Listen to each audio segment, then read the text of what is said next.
Hi, everybody. It's Tony Robbins. I'm really excited today to share with you a dear friend of mine and man has been a business partner of mine in the past, a gentleman who was the co-author of a book many of you have already read called Unshakable. But we've put together a new book together, and we're really excited about it, especially for these times, and it's called The Path.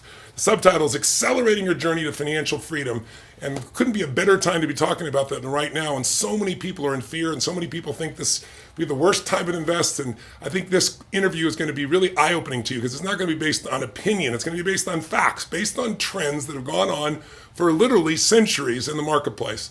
And Peter's the guy to talk to you, and I'll tell you why. He's a dear friend, yes, but he's also one of the people I respect most in this marketplace. And the reason is, you can take my word, screw my word, take a look at how he's performed at the highest levels. Barron's has named him, first of all, he's built creative planning into a $50 billion company, pretty amazing, and done it in a very short period of time. But Barron's has named him the #1 top 100 independent advisor in America 3 years in a row. I want to make sure I get this right. CNBC has picked him as the top wealth management firm 2 years in a row. But what's unique about Peter is he's the only one actively giving advice on that list right now. So pretty amazing and great accolades, but those accolades are earned. So I've had the privilege of knowing Peter for almost 7 years now and working with him and learning from him and extracting information as much as I could from him and applying it and trying to share that with all the people that follow my work who are truly interested in not only just financial security, but ultimately really true financial freedom or independence. And Peter has decided to put this new book together and approached me on it. And it really helps you kind of pull the curtain back on what's really happening in the marketplace and show you. We wrote Unshakable knowing that this was coming. We didn't know it was going to be a pandemic, that's for sure. But we knew the markets were going to take a hit. We kept talking about it. Winter's coming. And the book was designed to make you unshakable during that time. Well, now that we're here, we want to give you a step-by-step plan, a kind of a path to get from where you are to where you want to be and show you how during maximum pessimism is the greatest opportunity. So that's a big intro, but let me welcome now my dear friend, Peter Mallouk. Give him a hand, everybody, as you're seeing him. Peter, great to see you. It's good to be with you, Tony. Tell me, man, let's start, if we would, go back a step, because not everybody knows your background. Share with us a little bit about what really got you into investing. How did you come about building creative planning? And what were the insights or principles that you used to really grow that business? Because I jumped on board with you because I saw the kind of impact you're having. So share with us a little bit of that background, if you would. I know when you wrote Money Master the Game, you kind of backdoored your way into the industry by learning really what was wrong and getting upset about it, and then going and researching it and talking to Ray Dalio and Charles Schwab and John Bogle, and then figuring out what could you share with your followers. And mine was similar. It wasn't so much I had an idea on how to do something. It was more I was witnessing all the things that I saw were a problem. I was an estate and a tax attorney, and I would give advice to other advisors' clients, and I really got a feel for how advice is delivered. And there are a lot of good advisors out there, but there are a lot that aren't good and are very conflicted with their clients and really salesmen in disguise. And so I really wanted to have a firm that had was totally independent, didn't have its own investment products to sell, didn't even have products that they were getting kickbacks or revenue sharing on when it came to investing. Someone is paying you for investment advice, they should get investment advice and not be sold investment products. And I also know that, as you know, that a big part of this is getting tax and legal issues right. It doesn't matter if you're in 1 or 2% more and pay 10% more in taxes. And so really having all of that put together was the impetus of getting going with creative planning. You built it into an incredible momentum now in terms of impact. One of the things that pulled me to you is, for people to understand, is you kind of created almost like a family office. For those not familiar with it, family office, you have all these experts together.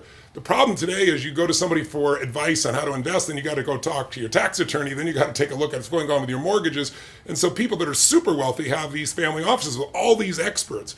And the thing that you did is you put together a team for everybody. And one of the things I want you to know about Peter is, he's certainly a successful businessman, but he has an incredible heart. And I went to him and I said, listen, if I'm going to do this with you, I want you to do this for people that have like $100,000. And to your credit, Peter, you built that and you've helped so many people that never have access to your type of advice. But explain to people, what does that mean, family office, and what is it that you're really trying to deliver for people? You and I both know that most people are overcharged, and 1% more in fees than you need to pay will cost you a decade of retirement income over the long term because of compounding. But what really is the thesis behind it? You started to touch on it, but what do you really deliver for people? You basically, instead of just saying, hey, this is your risk tolerance, we're going to put you in this model portfolio, or this is your age, you're going to get these investments, we really said, look, what are you trying to accomplish? What are your goals? I like to say goals are another word for dreams. Like, what are you dreaming of? Doing charitable things, leaving your kids a bunch of money, spending a certain amount of money in retirement. You like your job, but you just want the freedom of being able to walk away if you want to. Let's define those and let's prioritize those. And then let's look at where you stand today and what are the investments that create the highest probability of making that outcome happen. Those are the things that we want to own. And it doesn't have anything to do with your age. And it has very little to do with your risk tolerance. It really has to start from what you're trying to do, and it makes everything you're doing more purposeful. So now we have an investment plan, but then we want to do it in an incredibly tax-sensitive way. We don't want to pay fees where we don't need to. We don't want to pay commissions ever. Very rarely should we ever have to encounter that, and definitely never to a financial advisor. And we also don't want to lose everything in an incapacity or a death. So having all those components really allows somebody to not just have the money pointed in the right direction, but have the whole framework of everything you can do to grow and preserve and transfer your wealth in place. These are all pieces to the same puzzle, and they really have to be talking to each other. Before, people be in a world where they're always the general contractor on anything they ever built. They had to go get the drywall person and the plumber and the electrician. Well, the general contractor can get, screwed over quite a bit in that setup unless they really know what they're doing. And so we really have this ability to sit with the client and be alongside them as we put all those pieces together. Yeah, and every client, I see you do that with families together, which is one of the other things that happens, the conflict in families. You have two people who love each other, but a lot of those conflicts, because one's more security driven, one's more growth driven.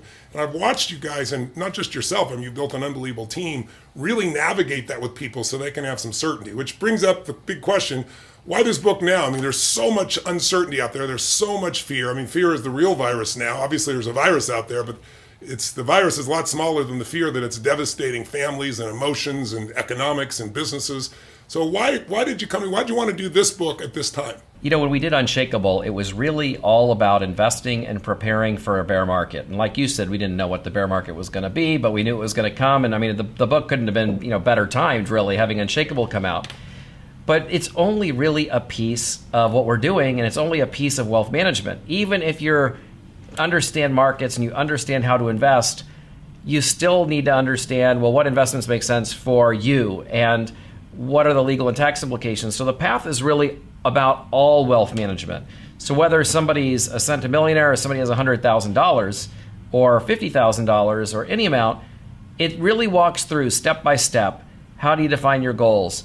How do you measure your success? How much do you have to set aside to make it work? What tax strategies are there? What legal strategies are there?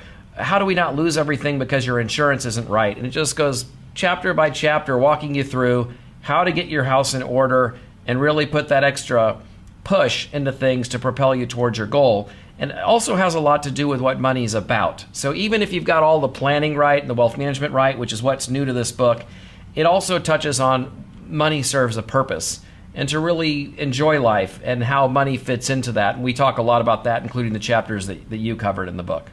Yeah. Well, tell me, you navigated, one of the reasons that you and I got together was because I just saw the way you navigated 2008, 2009. It was the last great recession, as we all recall. It was a pretty painful time for most, and yet you grew geometrically. What similarities do you see today to that time? What's similar, what's different, and what helped you to be successful to help your clients during that time? Paul Volcker, who was the Fed chair a long time ago, he's got this famous saying. He says about every 10 years, we have the crisis of a lifetime. And basically 08 was the last one, and COVID has been the most recent one. So what they have in common is both times something comes out of nowhere and really jolts the markets. And before that, there was 9/11, and before that, there was the tech bubble. And when you have uncertainty, people don't know what's going to happen. They panic and they go to cash. But as we know, and we wrote about it on Unshakable, and I write about very extensively in the path, the market turns very, very quickly when even just some of the cloud is lifted. It looks forward. And in 08, 09, we took advantage of a lot of tax trading. We did a lot of buying when it was down. We did the same thing this year. In March, we were tax harvesting for clients. We were buying more equities for clients. And so when we got towards the end of March and the recovery happened very, very quickly, most of the losses in some markets were erased within weeks. We had already purchased more of those securities before that turn.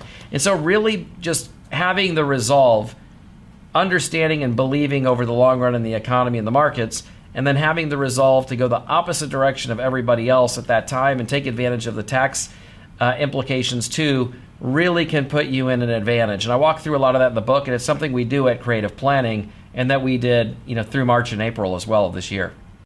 Let's talk about the obvious mistake that so many people make.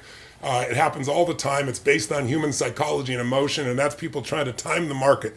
I remember interviewing Warren Buffett, and he said it, didn't just say it to me, he said it a million times, but he's got that famous phrase, I forget how he languaged it with me, but the essence of it was, the only reason that we have market timers is to make fortune tellers look good, right? So, and there are all these people, as you and I both know, that they're always talking about the Chicken Little, the sky is falling, and even a stop clock is right twice a day type thing, right? So tell us what's wrong with the idea of market timing, and how does that, the worst day of investing and the best day of investing, how do they compare? Like if you entered the market on the worst day versus the best day, because I know you and I both know there have been studies done on it, and they're counterintuitive to what almost anybody believes. Most people think you get on the worst day, you get on at the peak, and then it drops through the floor, you're done forever, right? Or if you got it at the bottom, man, you're guaranteed success. But you and I both know it's a very small difference. But tell us what's wrong with market timing, and what are the distinctions between best time and worst time, so that people hopefully can rid themselves of that burden that destroys so much potential wealth in the world. Yeah, it's the number one wealth destructor. Number two is overbetting in one sector that doesn't work out. But the number one is just people doing themselves in with market timing. And whenever you bump into somebody and they say, oh, because of coronavirus, with my investments, I lost everything, or with 9/11 or the tech bubble or 08/09, that means they either left the market at the bottom or overweighted to a sector that did poorly, or their advisor did that for them. And sadly, that's what a lot of people do. And what's dangerous about that is, like we talked about, the market turns very, very fast. Even if we look at March, 6 of the best days of this entire year happened in March. So if you exit and you miss out just a week or two, you may never get that back. So if you're the worst investor in the world, and you invested the day before 08/09 or 9/11 or the tech bubble, what's happened since then? You've either doubled or tripled or quadrupled your money. That's what's happened. You're picking the worst possible days. So I think even if you were a super unlucky investor and you bought the day before coronavirus really started to drive the markets down, the odds are very, very great. If we look forward, you're still going to double your money as long as you've got the resolve. You don't miss those quick upswing days. Yeah. JP Morgan actually did a study, I pulled it out here.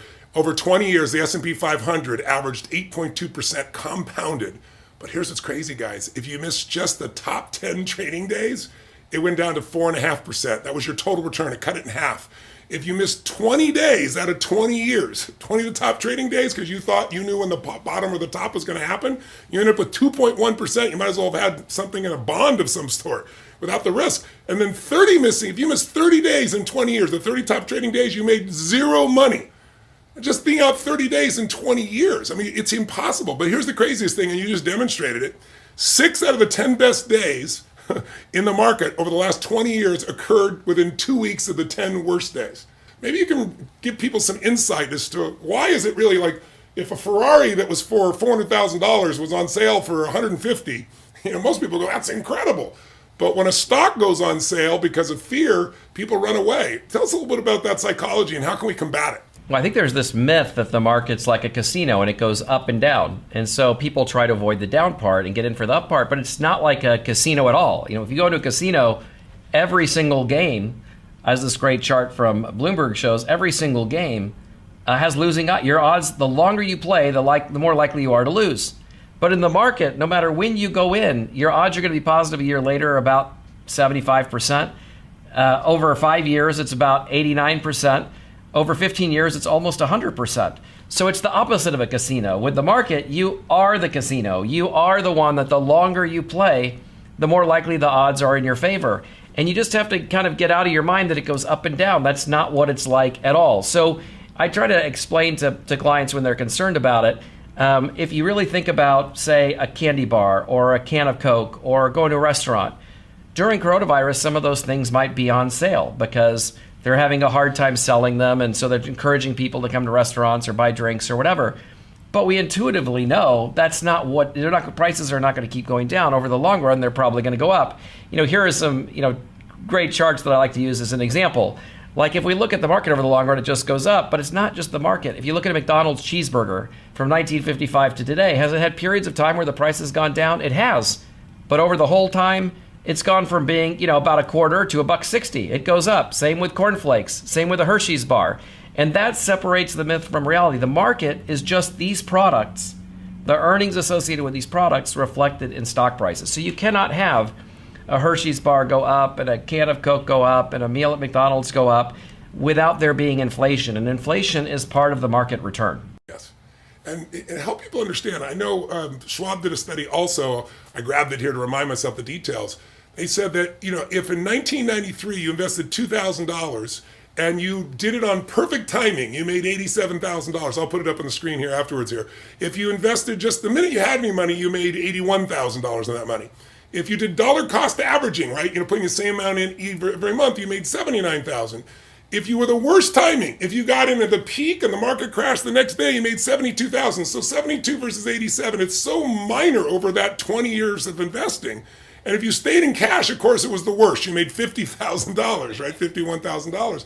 So it's really important, I think, for people to understand that this is driven not only by prices, but what's the role of immigration? What's the role of population growth? What's the role of technology in making the market continue to grow? Because a lot of people right now think, oh my God, the market's going to shrink, and it might in the short term. You and I both know it absolutely could.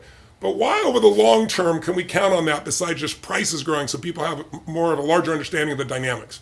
Yeah, this is much, much more important than just understanding that the market goes up over time simply because of prices. It's not just that. It's what era are we living in?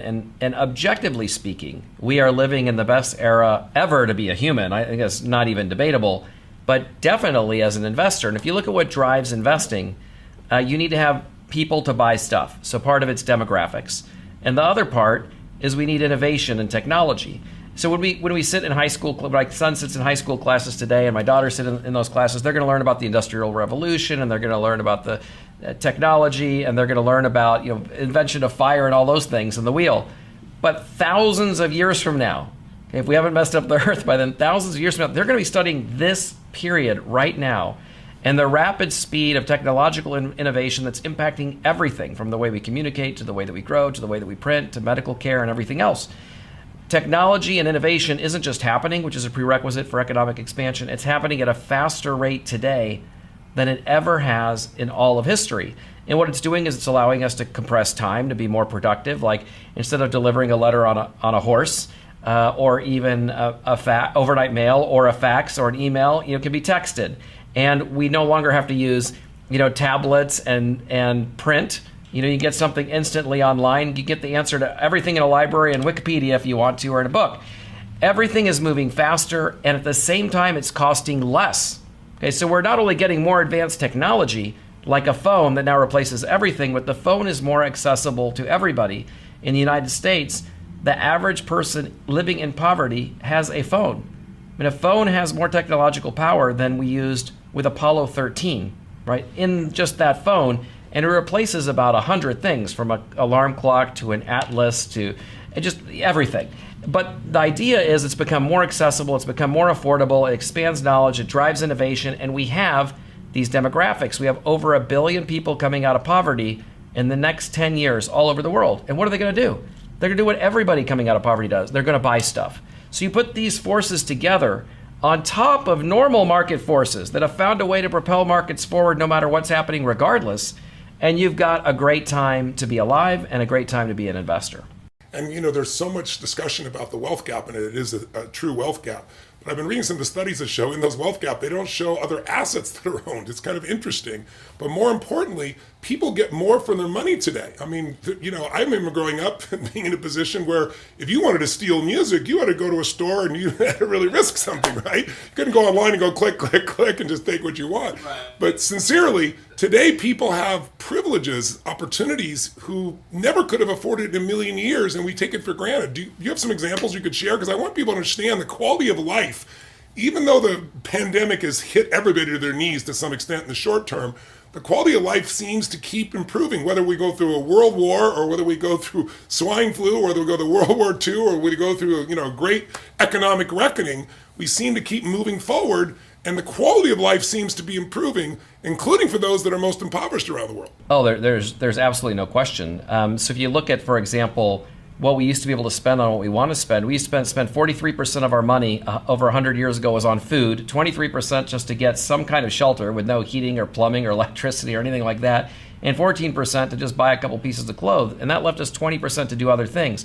Today, we only spend a third of our money on a home, 13% on food, 3% on clothes, and over half our money, the average person, over half their money, they're doing what they want to do with it. It's totally, completely discretionary. So the money goes a lot further today. It buys a lot better things than it used to. I mean, it used to be no one had a radio, and today everyone has a cell phone. No one had a TV, and most people have flat screen TVs. Just take a look at the average American home in 1950 to today. 1950, 983 square feet, with 55% of Americans having home ownership. Today it's 2,349 square feet with 80% of Americans owning a home. 10% of people had televisions back then. Today, 95% of people have televisions back then. Back then, average earnings was $11,000. Today, adjusted for inflation, it's $44,000. Okay, we're making 4 times as much.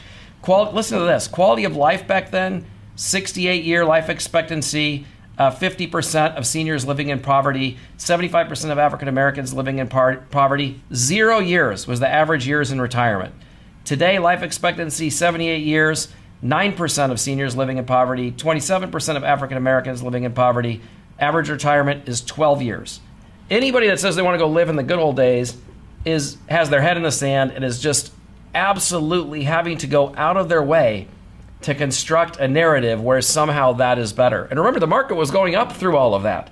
So if you look at where we are today with better quality of life, from life expectancy to years in retirement to technology to heating, plumbing, cooling, medical care, and everything else, and you look at all these people coming out of poverty all over the world and the advancements of technology, you have a recipe for long-term success. So you shouldn't just be able to look at every bear market in history and say, hey, they've been overcome with a new bull market. You should say it's even more likely they're going to be overcome because we're living in a much better time today than we used to. But we have higher expectations, so sometimes we don't appreciate as much as what we have. And we talk about that in the book also, because it's one thing to get more money, but some people get more money or have plenty of money and they're still unhappy. And we'll address that with you in the book as well. We'll leave that for the book.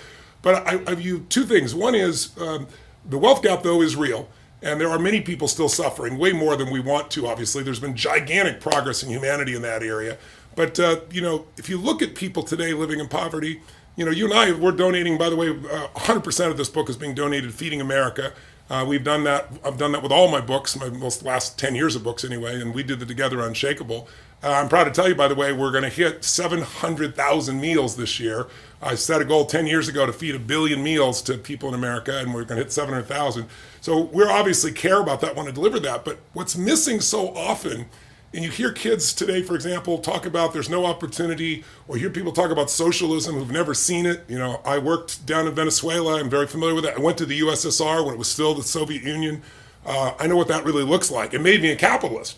But we don't teach people to be capitalists today. We don't teach them to invest. And so, no one thinks in terms of how to add value. No one has that financial literacy. I shouldn't say no one, a small percentage. That's why 60% of Americans can't afford, they don't have $1,000 saved for their retirement, even though the opportunity is so huge. And I read a statistic the other day, 40% of Americans couldn't handle a $500 emergency. This is before COVID.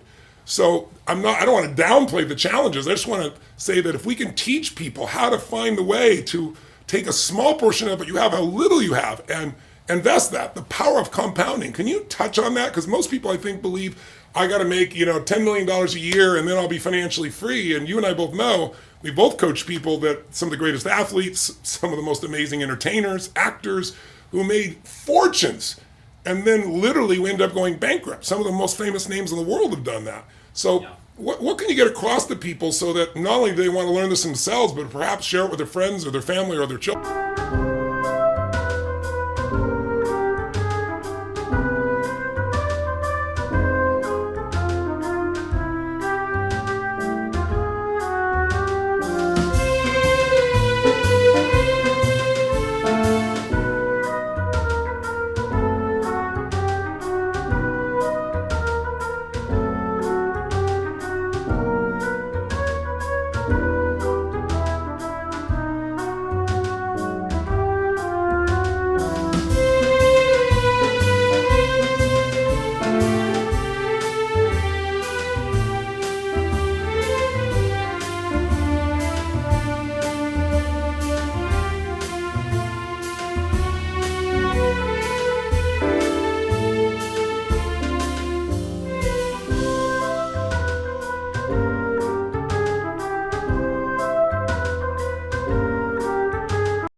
Well, I think that the powerful thing about investing is you just absolutely have to start as soon as possible. Whether you're 72 or you're 22, time is your very best friend. Even if you only get a rate of return of around 7%, every dollar you invest is going to double in 10 years. So if you're 30 and you get to double from $1 to 2 to 4 to 8 to 16, you can see how that really, really adds up. And so you really want to get the benefit of compounding on your side. Warren Buffett called compounding, or not Warren Buffett, Albert Einstein called compounding one of the great wonders of the world. And I think that the key there is start early and use an automatic system to really get that on your side and get into a diversified portfolio where you don't get caught up in the day-to-day of what's happening with any specific stock or any sector. We talk a lot about this in the path, about really figure out what you're trying to do and how much time you have to do it. And then we can back into what you're going to have to invest in and how aggressively you're going to have to save to make that happen. Well, I always give an example for people, for their kids. If you take an example and you take this kid, Joe, I'll throw it up on the screen for you here. But Joe puts away $300 a month. His parent says, look, you're living at home. You can afford to do this. We want to get the right discipline in you. And he puts $300 a month, and he continues to do that till he's 27 years old. So he basically does it for 8 years. And then he stops for the rest of his life. And he's put in a total of $28,800 over that period of time, just $300 a month. That's what it is. And then his best friend sees what he's doing. And when he quits at 27, his best friend Bob decides he's going to start investing. He puts on $300 a month aside. Same thing in a tax-free environment, tax-deferred environment rather. Gets an average, if it's 100 years, it'd be a 10% return. Which one? He invests $140,000 over almost 40 years, 38 years. The first gentleman, Joe, is investing, $28,800 over 8 years. That's it. But who has more money at the end? As you can see, Joe's got $1.86 million from 8 years of $300 a month. That's it for his whole life. And Bob over here's got $1.5 million, and he did it 38 years. So, boy, anyone can get wealthy if they can start with just even the smallest amount. And for the people watching, there's been great studies where people say, I can't save. And what happens is they took a group of people in middle America working with blue-collar workers, and they said, we're going to take 3% of your pay out. You will never notice it. We're going to do it. And they did it. And then they said, every time you get a raise, we want you to put another 3% in. Within 12 years, they were putting aside an average of 17% and becoming absolutely financially secure and independent. So it's really changing your psychology. And that's a part of what we talk about, obviously, in this book as well. Tell me, why is it so important to be absolutely clear about what it is you really want? And what are your 4 fundamental rules on really how to achieve financial freedom? Because I know that we both believe that complexity is the enemy of execution. Like, keep it simple. So tell us, why is it so important to be so clear about what you want? What are those 4 rules for you? I mean, if you think about an athlete that's going to go to compete, they don't just start working out. They know what they're going to compete in. They know where the starting line is. They know what the finish line is. They know what they have to do to win. And you really have to look at wealth management that way. So you start by having a plan. What am I actually trying to accomplish? And then you build a portfolio. And you might have several portfolios. One might be to accomplish educational goals, one for retirement goals, one for charitable goals. But we want those to match up with the timeline. We want to get on the savings plan to get there. We want the right investments to get there. And then we've got to revisit the plan. Occasionally test yourself, swim the laps, run the track. Are you on track for the goal or not? Are we going to have to do something different to make the goal work? You might have a year where the market does really great and you can change your investments because you're ahead of track for the goal, and vice versa. And then ultimately, the ultimate rule is just don't mess it up. Unshakable was all about don't mess it up, don't screw up, don't make a behavioral mistake. And the path is all about constructing the overall plan to help get you there. And that's what everybody needs today, especially in this environment, a plan that'll get you out of fear, a plan that'll move you forward. Tell me, part of helping people to get beyond that fear is to understand patterns. Pattern recognition is power. If someone is great at anything, they have great pattern recognition. And so pattern recognition allows you to anticipate what's going to happen because you see where it's going. So in the markets, there's some really clear patterns that people get freaked out about that are actually predictable. Can you talk a little bit about the differences between, a true bear market versus, just a correction, what that means and how often they occur so that people might have a different mindset when they see everybody being afraid? So if you think about these corrections in bear markets, those are things that people think are predictable, and we know that they're not predictable. We write a little bit about that in the path, but we know that the corrections, just a 10% drop or more, they happen every year on average. If you have it's predictable. Yeah, what's predictable is it's going to happen. So don't freak out when it happens. And the average correction market doesn't go down 10% and then turn around and go up. It usually goes down 13, 14 plus percent. And sometimes it goes on to be a bear market, which is drop or 20% or more, and most of the time it doesn't. So this drop of 13 to 14%, that is what is predictable. So you want to take advantage of that. Now, it doesn't sound like a big deal. People are like, oh, who cares? Well, I mean, that's thousands of points of a drop in the market. I mean, and every time the market drops thousands of points, the financial media is going to get in your face and freak you out. You're going to go, oh my God, what's happening? And people tend to panic and convert because it's the elections or it's COVID or it's the Greek debt crisis or it's Brexit or whatever it is. There's a nice narrative always to go with it. But what's predictable is that the correction is going to happen. So you want to take advantage of it by accelerating savings or shifting from a more conservative to more aggressive allocation. Occasionally you get the ultimate gift, and that's a bear market. And a bear market's a drop of 20% or more. And that happens on average every 5 years. And what a bear market does is it gives you a long time to accumulate shares in a down market. If you're buying, you want the market to take a long time at the bottom before it goes up. If you're retired, you should have enough in bonds to meet your needs. The bear market shouldn't phase you anyway. No one should be phased by a bear market. Anyone in the accumulation phase should be thrilled that they can be buying more shares while the market's down. And so if you just understand how predictable these are, how often these happen, it gives you the strength and the resolve to do the investing you need to do to get you on the right path to hit your goals. And I think it's important for people to remember that these happen on average every year for the last 100 years. On average, not every year, but almost every year. And the average drawdown is 14%. So when someone sees that, they start thinking it's the end times. The media is always promoting it. Because listen, the media is not bad people. They have a job, and their job is to get you to watch. And they know something. It's no longer an information society, right? We're drowning information. We're starving for wisdom. So what do? Fear sells, baby. So their job is to startle you. And so if you allow yourself to get startled, that's where you're going to lose. But as you said, and to point out to everybody, 80% of the time, those corrections do not turn into a bear market. But when they do, that's when everything goes on sale. And that's when you got to manage your fear, because it is the greatest opportunity in your life for wealth building. So off of that, tell us why is now, you've already kind of said it, but there's a chapter in the book that I love so much where really talking about why the world is better than you think.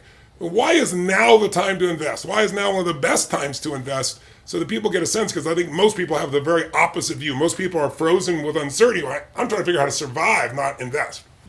Well, I think that the big part of it is, you talked a little bit about the wealth gap, and it's true there's a bigger wealth gap than there's ever been.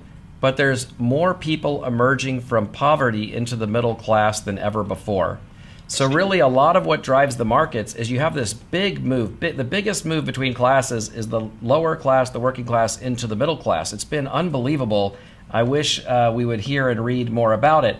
But what you're seeing at the very, very top end is not really the top 1%, but the top 1/1000th of 1%. The separation between them and everybody else is also greater than it's ever been. And the reason for that, ironically enough, is technology. So 50 years ago, if you had a great athlete, well, they were a great athlete. Well, today they can leverage themselves all over the world, their brand all over the world. Michael Jordan could never do what LeBron James is doing. It just didn't exist. He was at the beginning of the cusp of that. And you go back to Babe Ruth. Babe Ruth had no chance compared to Michael Jordan. So the ability to monetize, because you can get an instant audience all over the world, and you can do things so much quicker, is so much greater. And that's what's created the wealth gap. If Jeff Bezos has a great idea, or Mark Zuckerberg has an idea, or Jack Dorsey has an idea, it's no longer going to be, I'm going to start in my backyard, and 100 years later, my grandkids might have a brand all over the world. If you've got a great idea, people are going to discover it, it's going to rocket, and a lot of that wealth goes to you. And that's created a lot of, I think, the hostility between classes. But this idea that there's more people in poverty than ever and less people in the middle class than ever is absolutely not true. We have more people moving from poverty to the middle class than ever before, and from the middle class to the upper middle class than ever before. But it is also true that one outlier has really become a very big outlier. But what's important about that is that middle class is what makes everything work. So in the middle class, that's where we've got the engineers, the doctors, the lawyers, the small business owners, all of these folks. My people, Peter, my people. They are your people. This is the backbone of the country, is people going to work every day, whether they're doing drywall or running a restaurant or seeing patients. That's what we need. And we have more of that group than ever before. And you combine that group with all the innovation and technology and the advancements that we see in the future, That's what makes it a great time to be alive and a great time to be an investor.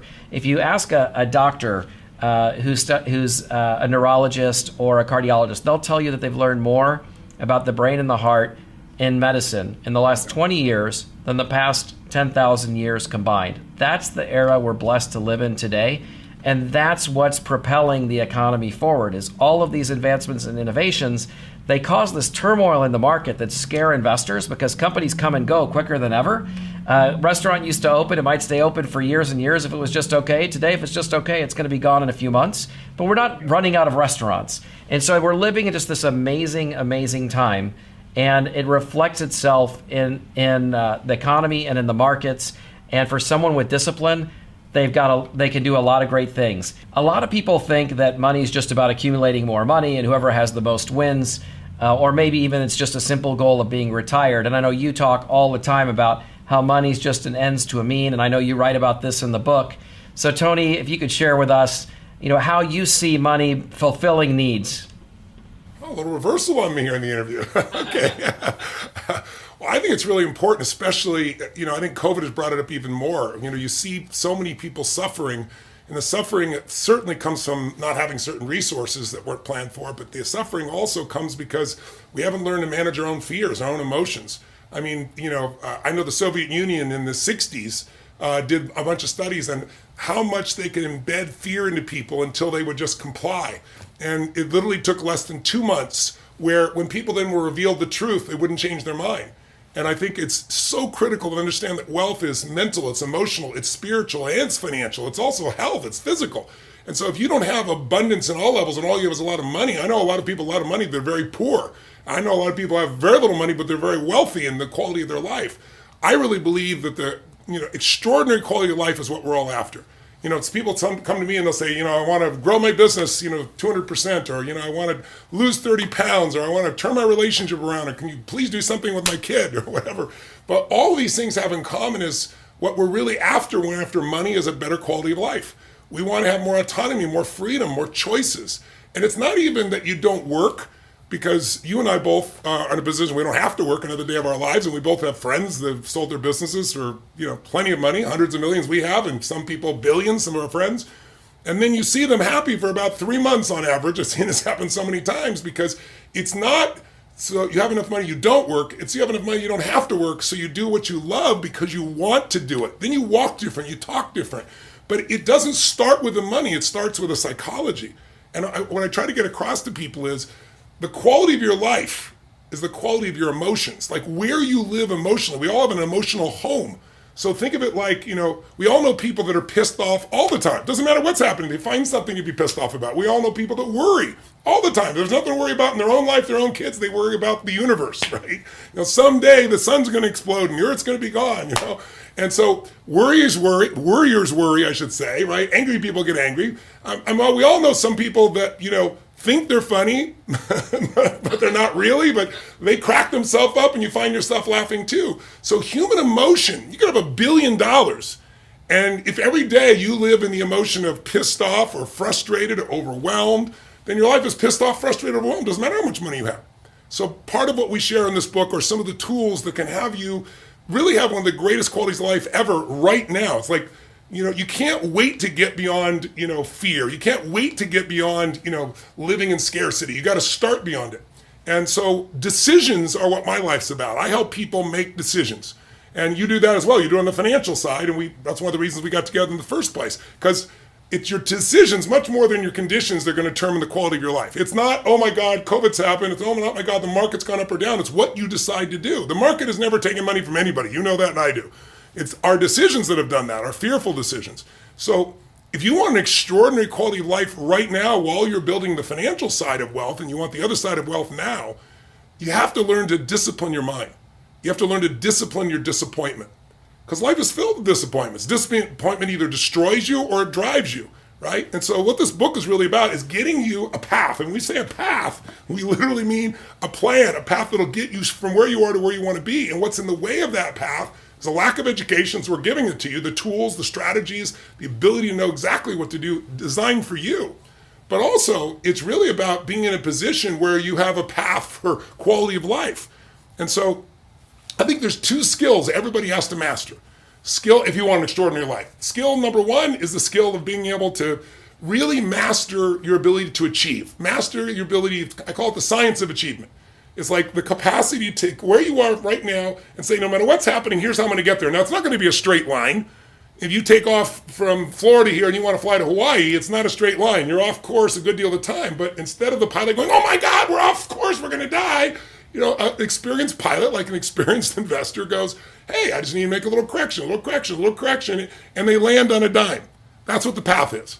But in order for that path to work, we got to work your emotions a little bit. And you got to know how to achieve, which the book shows you, but also lots of people achieve. I interviewed more than 50 multi-billionaires, all people who started with nothing. Nobody from the Lucky Sperm Club. They all did it on their own. And they did it in all different ways, whether it's Ray Dalio or Carl Icahn or Warren Buffett or anybody, Paul Tudor Jones. And as I interviewed all these people and I dug underneath it all, what's really interesting is not everybody, no matter how much money they have, is fulfilled. And that is really the ultimate test, because success or money without fulfillment is the ultimate failure. I mean, making much money and you're miserable, you don't get along with your kids, or you don't have love in your life. And so I think the second master skill is the art of fulfillment. You've got to master what fulfills you, and that's different for everybody. It's like you go to the forest and you see everything's different. So if you want to know what the universe or God or whatever your belief structure is, whatever made all this, certainly loves diversity.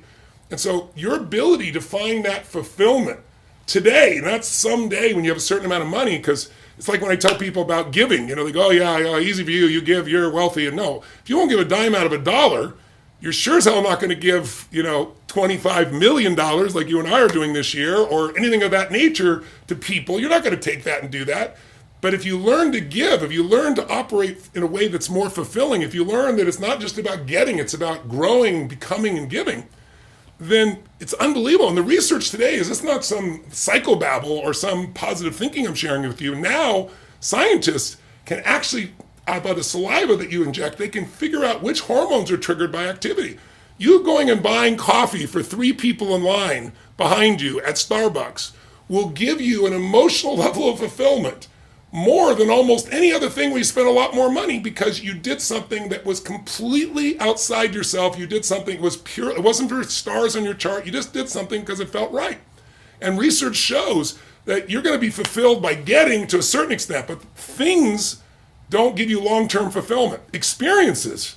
That's why taking your family on a trip or going something or learning some new experience, that's why those are so fulfilling. They give us lasting joy because they make us grow and we get to share. But also, what also does it for us is just pure giving. And giving is one of the greatest gifts in the world. So finding what will fulfill you. The last thing I'll say is, because I'm dumping it on really fast since you asked me the question, I go, oh, happy to share, is that you really got to understand that it's all here and here.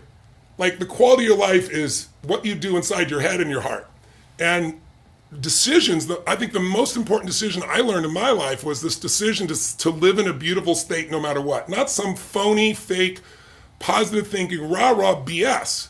But what I mean by that is to find the good in whatever's happened. That's what will make you a great investor. That's what will make you, more importantly, a great husband, a great wife, a great parent, a great friend, a great leader in a business. Because any idiot, people sometimes say to me, well, I'm skeptical, or, I'm pessimistic. And I go, let's be honest. You're gutless. I'm not being harsh, but it doesn't take any guts to go, nothing's going to work. It'll never happen. Oh, give up. Any idiot can do that. It takes courage. It takes faith to try something and maybe fail and pick yourself up and learn something from it and fail again until you get to where you want to go. But that's what everyone who succeeds does. So if there's one decision that we'll talk about in the book with you, if you pick it up, is this idea of making the decision that you're going to live life in a different way, and that you give yourself 90 seconds to get out of that lousy state. And if you start with that kind of standard for yourself, you'll discover something interesting. You'll come up with answers a lot faster in a beautiful state than in a pissed off one, than in a crying one, than a sad one, than a depressed one. And what we show you in the book, and part of my expertise, is showing somebody how to do that in seconds that's real, by learning how to use your body in a certain way to change your biochemistry. And stuff I've been teaching now for 43 years, my 43rd year doing this. 4 years ago, Harvard did a study on what they called power postures and showed you can literally change your biochemistry in 2 minutes, not by making more money, by standing a certain way, breathing a certain way with your shoulders, in 2 minutes, you'll see an increase of testosterone by 20%. Cortisol, which creates stress, will drop by more than 20%, and your risk tolerance will increase by 33%, meaning you're willing to move forward. So the book is really designed to give you the path, but also the psychological, emotional path that'll make sure you're fulfilled as well. And I think that's equally important because it's too many people I've known. I've watched, not naming names, obviously, I have a lot of very wealthy friends. I started with absolutely nothing myself, and I'm grateful I started with nothing because it really makes me appreciate everything in my life, and I get more joy out of it. And I've had friends that they're sitting there fighting with their wife or their children because they spent $1,000 and they're a billionaire. And so that's not a way, that to me isn't wealth. And so this book is really about also how do you enjoy it all? You go, Tony, show me how to make it. I'll figure out how to enjoy it. I'm sure you will. But you might find some tips here helpful as well. Let me come back to you now. Tell me, what is there anything we've not covered that you really want people to know? What's most important for us to leave people with so they go, wow, there is a way to move forward. I mean, I've loved you've given us some stats and some ideas about how life is better today in spite of what people are, constantly embedding in their psychology because of media. But what do you want people to leave with, and what do people want to leave this book with? What's the promise for them that can really change their life? What I'm so excited about this is we both on our own and together have written books just about money. And this time we really got into a lot of the things you just spoke about, which is what's your purpose, what's your vision, what are your goals, what's going to fulfill you. Let's talk about it now. Let's not move the goalposts all the time. Let's figure it out now, and let's come up with a real plan, not just how we're going to invest, but everything in life, so that there are 1,000 things that can derail us, from someone not having a healthcare power of attorney to make a healthcare decision for somebody. I had a client whose daughter got in a car accident coming home from college, and the mom couldn't make the decision for her daughter because she was an adult. She was 19, and the state wouldn't let the mom make the decisions. Think about that simple document, how it changed things for that family. So I cover the details like that, and we cover a lot of the big picture and the vision. And so what I love about this is, obviously, creative planning, we manage over $50 billion. That's a big part of what we do. But the reason we're here is because we help people crystallize their goals, and we make sure they don't get derailed from legal or tax or insurance things that seem like they don't matter, but they matter a lot. You really have to have the loose ends tied up and have a vision, and then everything else falls into place. And so of all the books that I've done with you or on my own, this is the one I'm the most proud of, because it really covers everything that someone would need to really get where they want to go. I love the detail that you've gone into in this book, specifically on helping them figure out which investments precisely, and also just risk management, because that's life. How to manage risk, and you're just touching base on that. There's some little things that if you just don't know, ignorance is not bliss. Ignorance is pain. Ignorance is poverty. And when you have that power, when you have that understanding, and it's so simple, it's so easy to act on. First of all, I want to thank you again. And again, it's the path, accelerating your journey to financial freedom, and it'll be something I promise you'll be loving. We'll look forward to hearing from you online of what you think of the book and how you've learned to change your life. Peter, thank you so much for your time today. I really appreciate seeing you again and you sharing your wisdom with our audience. Thank you so much, Tony. Thanks for all you do. Thanks, brother. Blessings.